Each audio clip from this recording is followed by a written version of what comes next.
Pour mieux comprendre les sélections, on va se servir de ce petit fichier exemple que vous trouverez dans les fichiers de cours, donc sélection simple.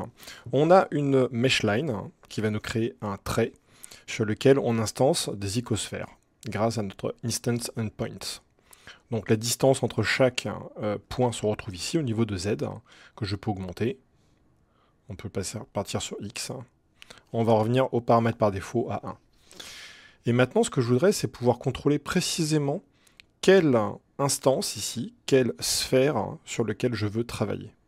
Donc nous avons en bas notre spreadsheet qui nous montre que nous avons 10 instances de géométrie, avec ici leur position dans l'espace. On voit effectivement que les positions sont toutes à 0, et que nous avons une valeur ici sur Z, donc vers le haut, qui correspond à 1. Effectivement, 1 mètre pour les 10. Vous avez également un chiffre ici qui est très important, c'est le chiffre qui correspond à votre index, qui commence toujours par 0. Donc on a effectivement ici 10 éléments, donc on a de 0 à 9.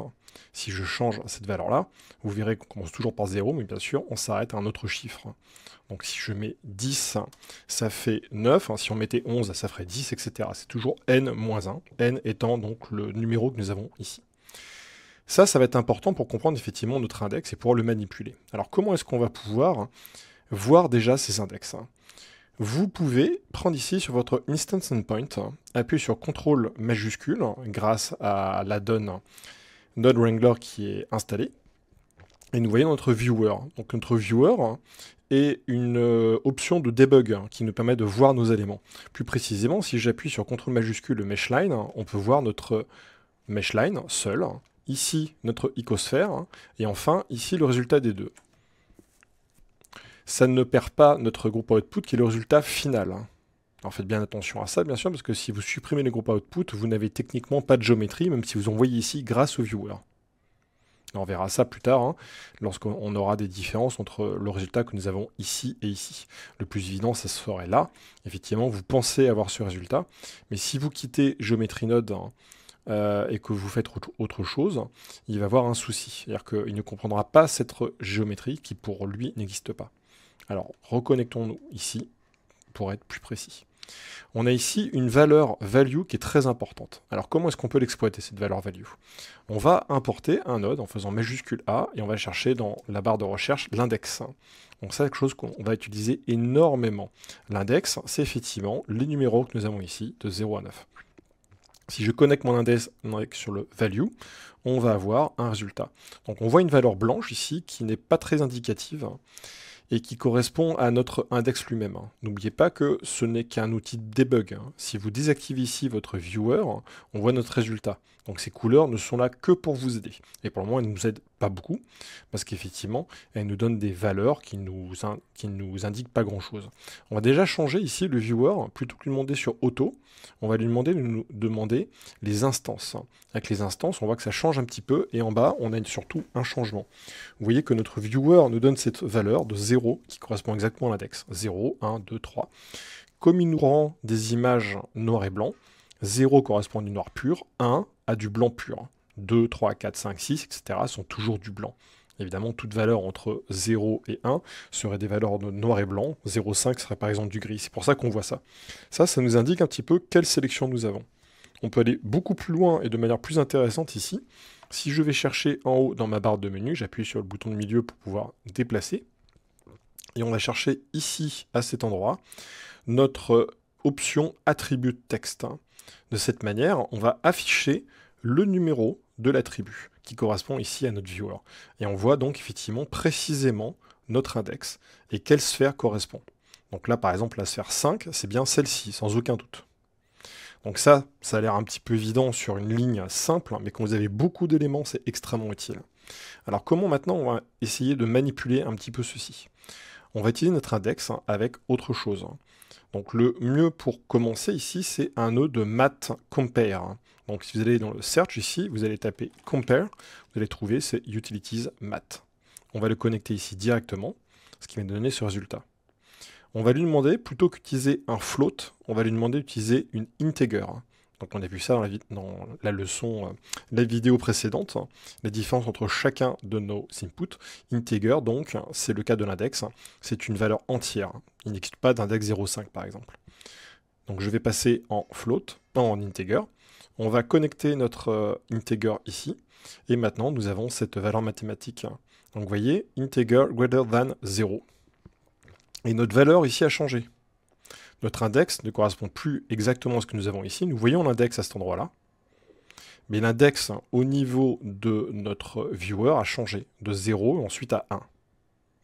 Si je change cette valeur, par exemple on va passer à 2, vous allez voir maintenant qu'on a tous ceux-ci qui sont sélectionnés et les autres non.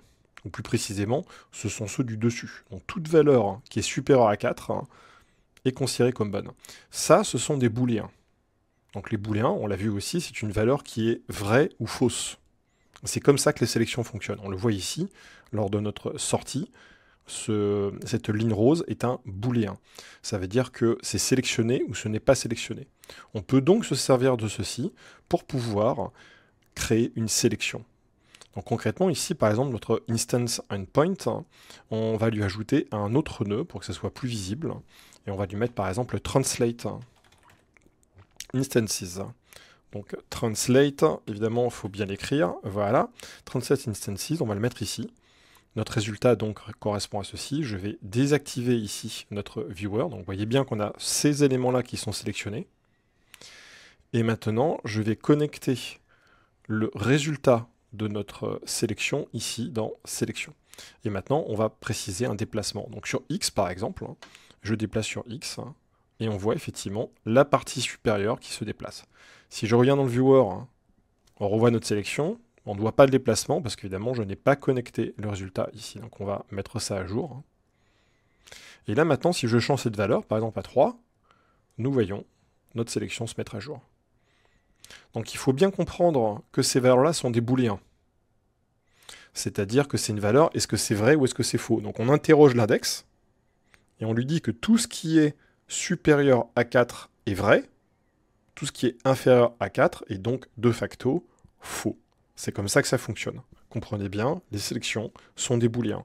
Pour pouvoir les utiliser, il faut transformer ce chiffre, cet integer, cet index, en quelque chose qui est vrai ou faux, que l'on puisse interpréter. Effectivement, c'est assez logique à comprendre. C'est sélectionné ou ce n'est pas sélectionné. Vous ne pouvez pas avoir de demi-sélection.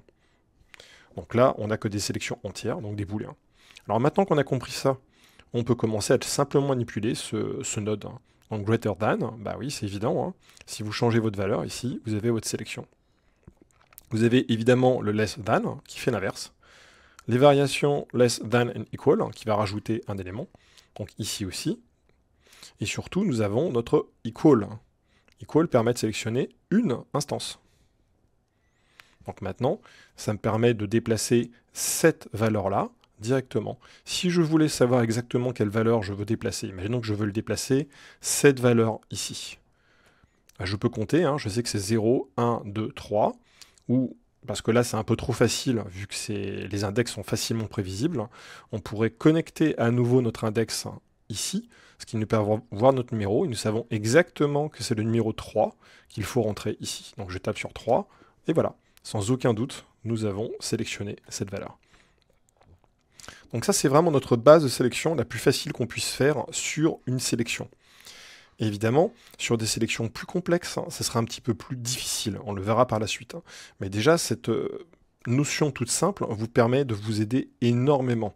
Quand vous comprenez bien qu'une sélection, c'est un vrai ou un faux, ce qui correspond effectivement à cette couleur ici de nœud, vous êtes bien plus à l'aise. Et vous pourrez vous en servir à chaque fois que vous avez ici des sélections qui rentrent. Alors évidemment, ça dépend des nœuds, mais là, de manière assez évidente, ici, Transinstance, ça nous permet de voir notre élément.